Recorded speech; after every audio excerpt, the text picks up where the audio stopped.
Hello dear students, welcome back to my channel physics SPC. Alternating current का एक अच्छा question.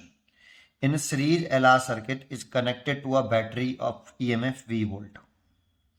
If the circuit is switched on at t/0, then the time at which the energy stored in the inductor reaches 1 by n times of its maximum value is।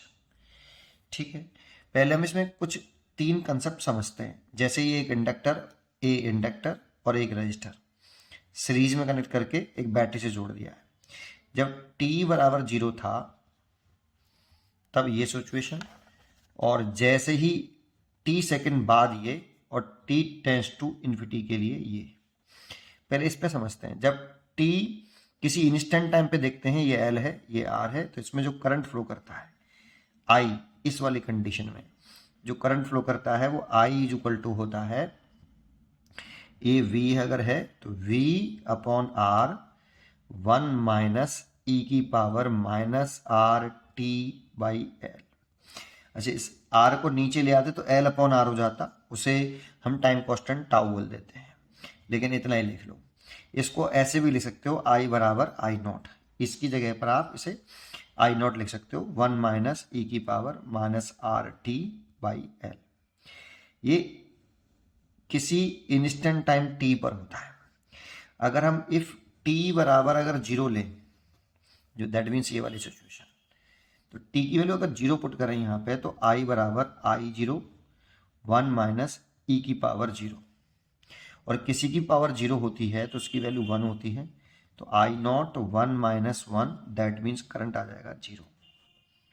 तो इसका मतलब जब t बराबर 0 होता है तो जो इंडक्टर है t बराबर 0 पर करंट 0 आ रही है, दैट मीन्स जो इंडक्टर है behave as open circuit, open circuit की तरह से बिहेव करता है। दैट मीन्स ये इंडक्टर, यहां से इस वाले इंडक्टर को आप ओपन कर दो बेटा ऐसे, और ये रजिस्टर ऐसे, क्योंकि ये करंट के फ्लो होने का अपोज करता है। इनिशियली सबसे ज्यादा अपोज होगा इसमें, तो ये t बराबर 0 पर ये इंडक्टर जो है एक ओपन सर्किट की तरह से काम करेगा, इसको ऐसे समझो। और t tends to infinite, tends to infinity, अगर t टेंस टू इन्फिनिटी, अगर यहाँ t टेंस टू इन्फिनिटी डालें तो I बराबर आई नॉट 1 माइनस ई की पावर इन्फिनिटी, इसकी वैल्यू 0 हो जाएगी, तो I बराबर आई नॉट, इसकी वैल्यू 0, तो आई नॉट इंटू 1, तो आई नॉट ये, तो और आई नॉट जो होता है ये V अपॉन आर होता है, तो I बराबर V अपॉन आर। तो देखो इस वाले कंडीशन में, इस वाली टेंस टू इन्फिनिटी वाली केस में t tends to infinity, that means steady state में, स्टेडी स्टेट बोल दो या फिर लॉन्ग टाइम इंटरवल बाद बोल दो, inductor behave as zero resistance conducting wire, zero resistance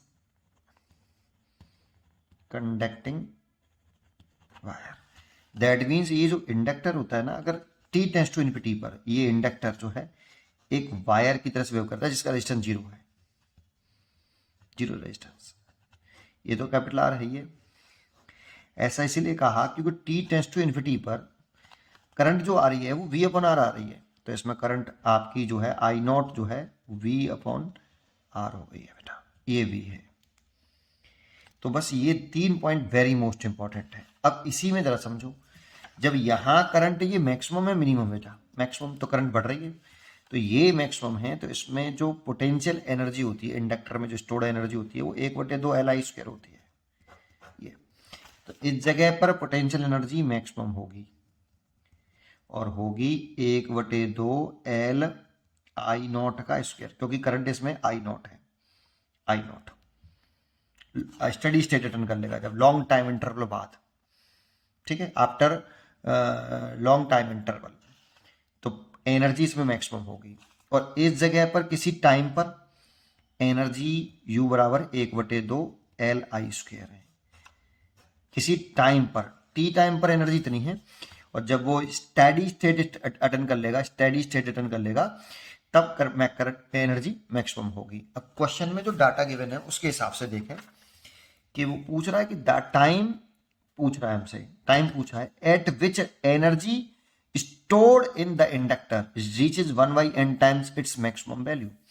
तो जो कह रहा है कि जो ये वाली जो एनर्जी है टी समय पर वो 1/n टाइम है किसकी, जो मैक्सिमम एनर्जी है उसका। तो ये वाली एनर्जी तो हो गई 1/2 Li², 1/n, और ये वाली एनर्जी हो गई आपकी 1/2 Li0 का स्क्वायर। ये तो देखो इससे तो ये कैंसिल हो गया, तो I का स्क्वायर इक्वल टू गया 1/n I0 का स्क्वायर। यहां से I निकले आया 1/√n I0 निकल के आया। दैट मीन्स ये वाला करंट जो है वो इस वाले करंट से इतना है बेटा, ठीक है। और ये जो I की जो वैल्यू है इस समय जो इसमें जो I की वैल्यू है वो इतनी होती है, देखो ये वाली I की वैल्यू ये रही। तो आप I की वैल्यू पुट कर दो, I0 1 माइनस e की power minus RT upon capital L is equal to 1/√n I0। इससे देखो ये कैंसिल हो गया। वैसे I0 की वैल्यू यहां पर जो होगी वो V/R होगी, तो V/R लिख लेते, इधर भी V/R लिख देते, कैंसिल हो जाता। ठीक है, अब क्या करें, इस वाले टर्म को इधर ले आए, इसको इधर ले आए, तो 1 माइनस इस वाले टर्म को इधर ले आए √n, और इस वाले टर्म को मैं इस राइट हैंड साइड में लेके आया तो e की पावर माइनस के RT अपॉन L। इसमें से √n एलसीएम ले लूँ तो √n -1, और इसको नीचे लिख लूँ 1/e, तो नीचे डिनोमिनेटर में ले जाएंगे तो प्लस का हो जाएगा RT अपॉन L। दोनों को उल्टा कर लूँ, रेसिप्रोकल कर लूँ, उल्टा कर लूँ √n -1, और इसको भी उल्टा लिखा e की पावर RT अपॉन L, इतना आ गया। अब देखो यहाँ पर एक और फॉर्मूला यूज हो रहा है, ये लॉग वाला फॉर्मूला होता है, जैसे log e⁻x is equal to y, ऐसे लिखा हो, ln भी लिख सकते हैं इसको, log को ln, तो मैंने log लिख लिया अभी, ये बेस e है, तो जब ऐसे लिख रहा हो तो इसको फॉर्मूला लिखते हैं e बेस लिखते हैं, बेस, और जो सामने होता है उसे पावर में ले आते हैं और ये आगे आ जाता है।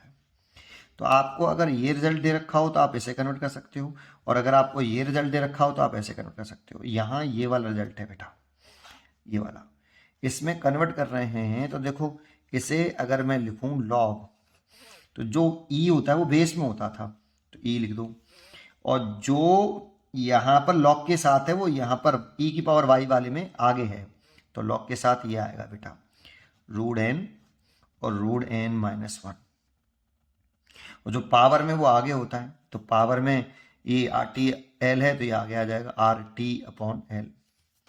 तो इस t की वैल्यू निकालनी है, इसका से मल्टीप्लाई कर लो, L का मल्टीप्लाई R का डिवाइड, तो t इक्वल टू आ जाएगा L upon R log e का बेस √n और √n -1, और जो लॉग को ln भी बोलते हैं तो ऐसे लिख दिया ln √n और √n -1, ऐसे।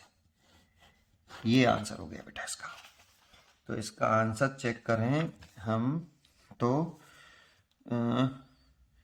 नीचे -1 आ रहा है, ये बी चॉइस हो गई बेटा, L/R ln √n -1। उम्मीद करता हूं कि आपको ये क्वेश्चन जरूर समझ में आया होगा। पढ़ते रहिए और खुश रहिए।